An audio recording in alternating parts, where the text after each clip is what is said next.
Today we talk about evaluating the situation, understanding that your situation is not in a void. I'm Dr. Mark Amols, and this is Taco Bout Fertility Tuesday.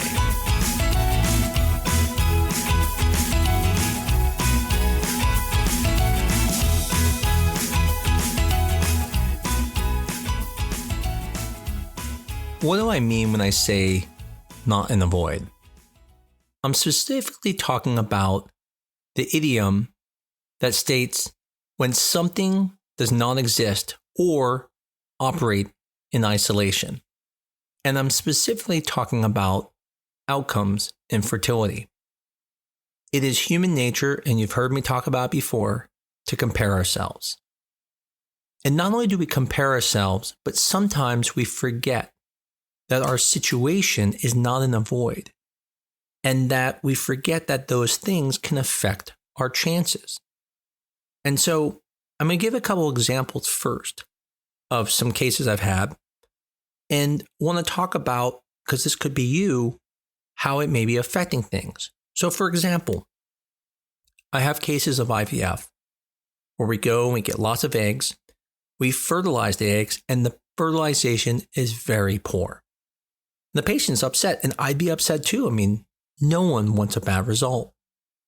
And they are upset saying, why is the clinic so bad at doing ICSI? Why wasn't my rates better? You put the sperm into the egg. And they're right. Just like I've talked in other podcasts, it doesn't make sense why it wouldn't work. But the thing I talked to them about next is it's important to look at the sperm. And so, for example, in this situation, this person had very severe sperm values. When I mean very severe, I mean less than 1 million total sperm. And so one of the things I mentioned to the patient is we have to look at this not in the void, and the fact that a man who already has severely low sperm could be associated with bad sperm quality, meaning the actual DNA of the sperm could be bad. And that could be leading to the poor fertilization.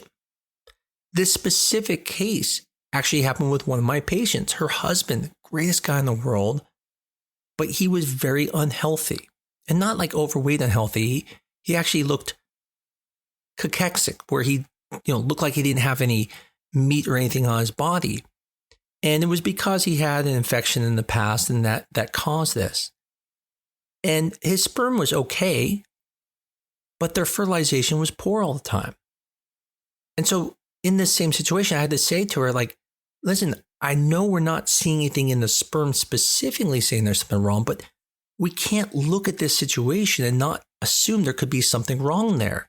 Because one, his potential health battles could be affecting, and two, the sperm isn't perfect, and maybe that's a reflection of sperm. And come to find out, when she made embryos, they weren't working and they were ending in miscarriages. And as soon as they used donor sperm, she got pregnant right away on the very first transfer and had success. Now, I run into this also in other situations. So, for example, people will have poor fertilization, and they'll be upset going, well, why are my eggs fertilizing abnormal? So in this situation, they're fertilizing, but when they're fertilizing, they're abnormal in the fact that they have extra DNA in them. So they have what we call like a 3PN, or they're missing DNA and could be a 1PN. The PNs are the pronuclears that we see after fertilization. And I explained to them that it could be an egg issue or a sperm issue. But then I have to explain to them that because of their diminished ovarian reserve, it's more likely an egg issue. And they're like, but you got eggs. I mean, why would it not work? I don't understand. And I explained to them, well, if your AMH is 0.2, if you are having to give high doses of medication that make eggs grow, you have to look at that situation and go, something's not normal. I may only get 5 eggs from someone who's had surgery in their ovaries, and those could be the best 5 eggs in the world. But the reason the person is making 5 eggs is because she has less ovarian tissue because of the surgeries. But the person who has never had surgeries, who has diminished ovarian reserve, and is requiring very high doses of medications to get those eggs, that is a different story. And in that situation, it's most likely the eggs that are the problem. And that's what I mean by not in the void. It's really important to take all that stuff into consideration because it could be impacting it. I know this may sound like common sense, and it should, but we're looking at from this view here. But when the patient's going through it, and maybe you've been going through this, it's not as easy to see. In their mind, they're looking at going, okay, I'm 35, I'm healthy, I work out all the time, I've never smoked, I don't do drugs. Why is this not working? And that's when you have to look at it and go, okay, but to even get to that point of getting the eggs, what's different about you? Yeah, your friend, she also got maybe only 12 eggs and everything worked out fine. You only got 6, but what's the difference here? Did your friend only need a little bit of med to get those eggs and you were on the highest dose possible or maybe even the strongest protocol known to that clinic? If that's true, then you can't really look at yourself and say, well, why isn't my result like hers? Because your result is different because something's different about you. And this is common in everything we see, right? When someone tells you that, hey, John down the street apparently is in prison now, and you're like, what? They're like, yeah, he was just doing something, got in trouble. You would be shocked because John's always been an upstanding person. But when someone tells you that Gary, who has been to prison 18 times, is back in prison, you're like, well, yeah, that's Gary. That's what Gary does. He goes back to prison. We don't question and go, Gary's been really good recently. Like he's been like picking up his trash. I saw him mowing the neighbor's lawn. Like that's really weird. He went back to prison. No, because we realize that those 18 times of going to prison means there's something there that's different about Gary. By the way, sorry to any Garys out there. I'm not trying to pick on you. Now, I'm not telling you this to make you concerned that you're never going to get pregnant. I'm telling you this because this is important to know. Because going through fertility is like a marathon. And if you are sitting there thinking, this is never going to work, you probably aren't going to keep going. And so the point of this is to explain that if you are in one of these situations where you are using the highest doses possible, your husband has severe sperm, if something's different about your eggs, then you got to take that into the equation of, okay, this might be harder. And I had this conversation with my patients. I am very upfront. I say to them, this is going to be difficult. I can't even promise you if it's going to work. I don't even know if we're going to get embryos, but I let them know that from the beginning not to be pessimistic. It's the opposite. I'm extremely optimistic. I think it's going to work every single time. I'm constantly disappointed because I'm overly optimistic. But the reason I tell them that is I need them to be prepared for the battle they have ahead. And so if you're looking at not in the void going, oh my God, everything sucks, everything's bad, like it's maybe this, maybe that, maybe it's because I'm doing this, you have to go and look and say, wait, I'm not going to look at this in the void. I'm going to look at this and go, wait, what's happening? What am I needing to do to be able to get these eggs? Am I doing things different than everyone else? If I am, then maybe there's something deeper going on here. It's no different than when someone has recurrent miscarriages.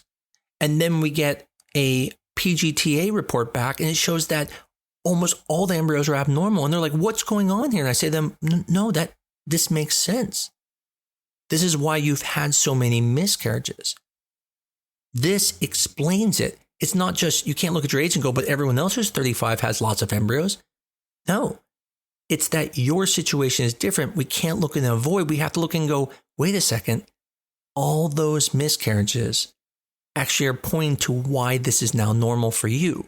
Sure, it still sucks. No one's happy about it, but at least it makes sense. In the end, no matter what, unless you are just a machine, it is always difficult going through fertility treatment. It is stressful, it's exhausting on your relationship, and it's hard to keep going sometimes. So what's really important is, if you do have a bad outcome, don't just look at it as a bad outcome, but look at it and say, okay, let's not look at it not in the void, but look at it in the standpoint of what was different. Was my cycle the same as everyone else's? Was there something different about my egg quality when it came out? Was there something about the sperm that's different? Is my partner unhealthy or healthy? And then by looking all that, you're able then to clearly go, okay, now this is making sense. And it will keep your eye on the prize. And you'll have realistic expectations and you will be successful. Now, that successful may not be the way you wanted to do. It might be a different option, such as even donor eggs. But the point is, you will be able to evaluate that situation better because you're not looking at it as just, I'm a 35-year-old woman who's healthy, but you're going to look at it from the whole picture going, wait a second. Yeah, I'm 35, but it is weird I'm making so few eggs and they're having to use very high doses. And maybe I have to look at it from the standpoint that this is probably the best I can do. And that's because that's just me. My body's different. As I always say, please feel free to reach out. I'm more than happy to answer questions you guys have. This might be your scenario. Maybe you're one of those people who, do a transfer and maybe it didn't work and you're looking for answers. And it's easy to go, why me? All my friends are getting pregnant. And this is the type of thing where a doctor can look at everything and kind of show you that, hey, there is more going on here and that it's not something you're doing wrong. It's not something really wrong with you. There's just a different situation here. So hopefully this helps some of you. And again, please feel free to reach out, talk to your doctors. Most important, just get that explanation. Not so much just because you can fix it, but because it will help you stay motivated and have the right expectations to have success. As always, I greatly appreciate everyone who listens to this podcast and tells everyone about it. We're doing great, and I really appreciate all the help. If you love us, give us a 5-star review and tell your friends about us. I look forward to talking to you again next week on Taco Bout Fertility Tuesday.